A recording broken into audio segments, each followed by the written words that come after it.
subject matter expert. I appreciate this distinction between individual and institutional. Maybe a little bit more on that from him if you got some more details. But I guess my question to you is, when we talk about institutional, and this isn't a yes or no question. I think there's maybe some nuance or some degrees of difference you might be able to talk about for a minute. Institutional can imply conscious bias, which is historically what we would much more link it to. People are actively being racist, even in institutional ways.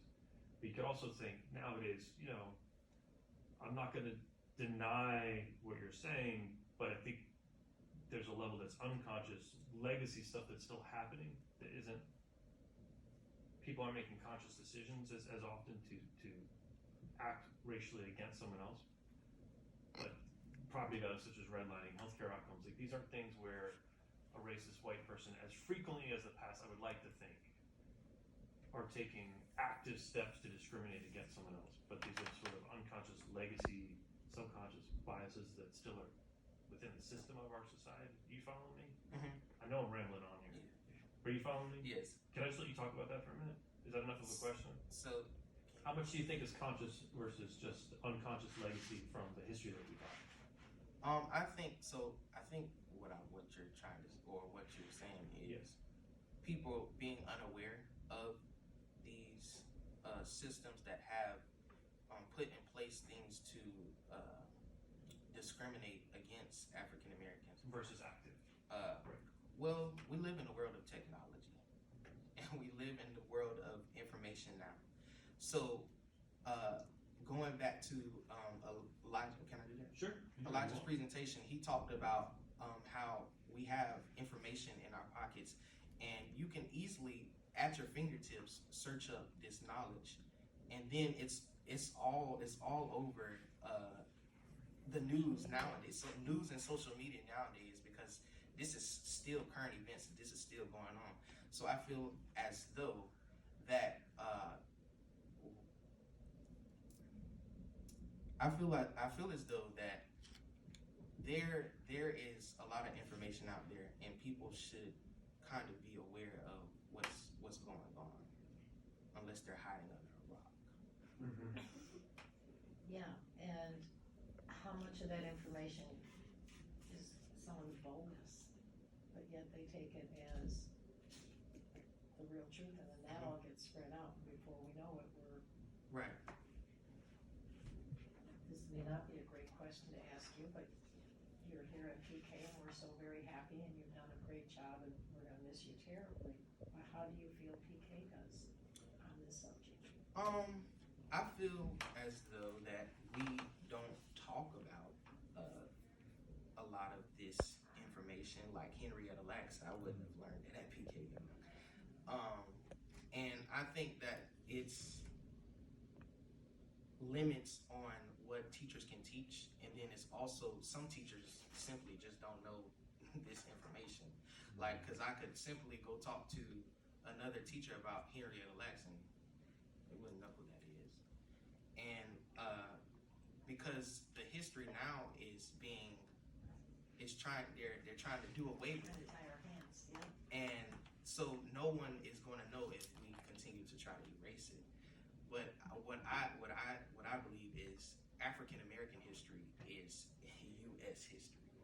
If we really take a look at the history of this country, African American, there would be no U.S. history without African American history.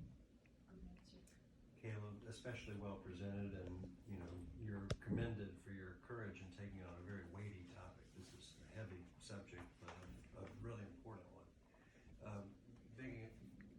Piggybacking on Ms. Nashin's good question here, we have a diverse student body, and we have a responsibility to be culturally responsive and be respectful for all the students in front of us and to know about their backgrounds.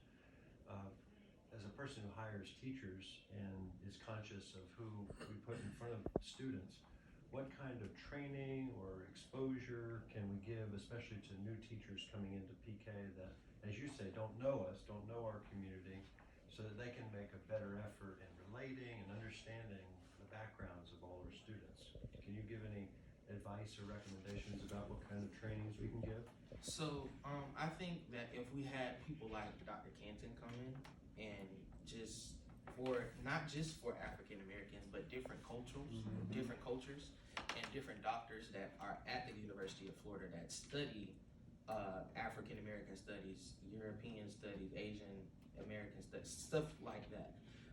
If we had people that are doctors and they have a degree from the University of Florida, or they work at the University of Florida, have them come in and have different trainings about cultural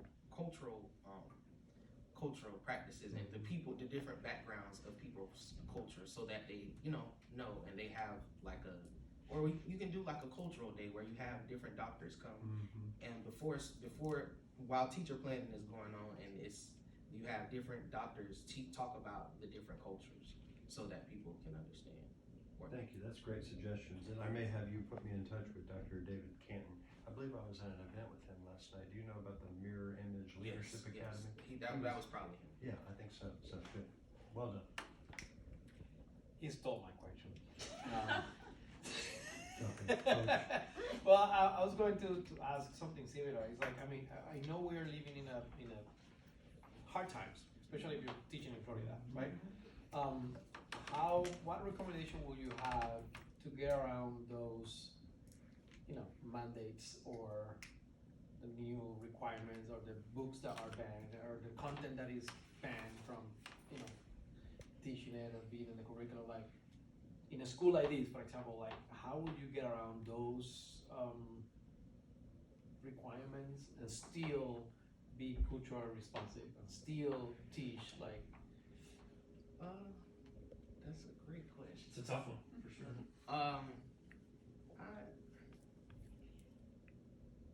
I honestly don't know if we can, get around it, but I think that there are ways we can teach students that if we don't take a stand when we're older for different issues or different things that we see are unjust, then we won't see any change. If so, not directly telling the history if that's against the mandates, but teaching them leadership, teaching them qualities of being of running for a office, teaching them to rise up against the things that they believe are not right. To what you said, the suggestions, the cultural events, doing more of those, because that's not, we can do that without maybe having Indeed. problems doing it. Thank you. Great job.